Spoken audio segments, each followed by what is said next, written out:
Hello दोस्तों, आज हम लेखक परिचय के अंतर्गत अगले महत्वपूर्ण लेखक हरजारी प्रसाद द्विवेदी जी के बारे में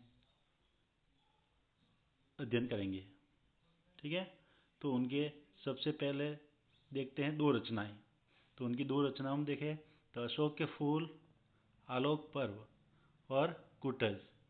आलोक पर्व पर इनको साहित्य अकादमी पुरस्कार भी मिला है।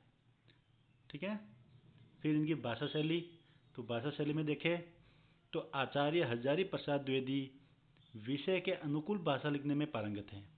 द्विवेदी जी क्या हैं? विषय के अनुसार, जैसा विषय है उसके अनुसार इन्होंने अपनी भाषा का प्रयोग किया है। उनकी भाषा शुद्ध साहित्यिक खड़ी बोली अर्थात तत्सम प्रधान है। शुद्ध साहित्यिक खड़ी बोली होगी तो उसमें तत्सम शब्दों के प्रयोग ज़्यादा मिलेंगे, आप देखने को मिलेंगे। ठीक है, साथ ही उनकी भाषा में अंग्रेजी और उर्दू के प्रचलित शब्दों का भी प्रयोग मिलता है। उर्दू और अंग्रेजी के जो प्रचलित, जो बोले जाने वाले, ज़्यादा बोले जाने वाले जो शब्द हैं, उनका प्रयोग भी इसमें आपको देखने को मिलता है। साथ ही तद्भव शब्दों के साथ साथ अन्य भाषाओं के शब्दों का भी कुशलता से इन्होंने प्रयोग किया है। ठीक है, आगे देखते हैं। आचार्य द्विवेदी जी की यदि बात करें तो उनकी शैली में निबंधों में जो निबंध लिखे इन्होंने, उन निबंधों में विचारात्मक शैली रही है इनकी। कौन सी? विचारात्मक शैली। साथ ही इन्होंने जो सांस्कृतिक निबंध लिखे, जो सांस्कृतिक अथवा संस्कृति से संबंधित जो निबंध लिखे, उसमें इन्होंने गवेषणात्मक शैली का प्रयोग किया है।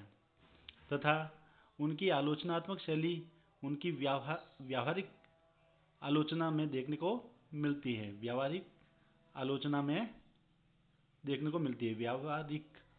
ठीक है, साथ ही इनकी रचनाओं में भावात्मक और हास्य व्यंग्य की शैली भी देखी जा सकती है। भावात्मक, भाव प्रकट करने वाले, और हास्य व्यंग्य, ये शैली भी इनकी लेखन शैली देखी जा सकती है। आगे देखें तो इनका साहित्य में स्थान क्या है, तो इसका हम अध्ययन करेंगे। तो देखते हैं, आचार्य हरजारी प्रसाद द्विवेदी का आधुनिक हिंदी साहित्य में विशेष महत्व है, क्योंकि इन्होंने जो निबंध लिखे वो ज़्यादातर निबंध ललित निबंधों के लिए लिखे, और इसके लिए ये याद किए जाएंगे। ललित निबंधों के लिए ये सदैव स्मरण किए जाएंगे हिंदी साहित्य में। इन्होंने हिंदी निबंध साहित्य में तार्किक और गंभीर निबंध साहित्य को अपनाया। यानी कि कभी कभी ये भी होता है कि इनकी भाषा क्लिष्ट हो जाती है, क्योंकि तत्सम प्रधान शब्दावली है, तो जिसकी वजह से ये इनकी भाषा गंभीर और क्लिष्ट भी हो जाती है। द्विवेदी जी आधुनिक हिंदी साहित्य की अतुलनीय विभूति है।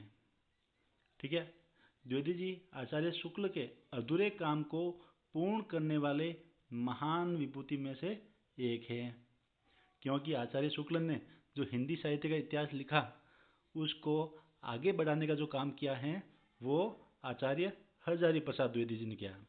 ठीक है, अगले पार्ट में हम नए लेखक को पढ़ेंगे, और आपको कोई महत्वपूर्ण लगे तो उसके लिए आप कमेंट जरूर करें, जिससे मैं उस पर वीडियो बना के आप तक पहुंचा सकूं। ठीक है, धन्यवाद।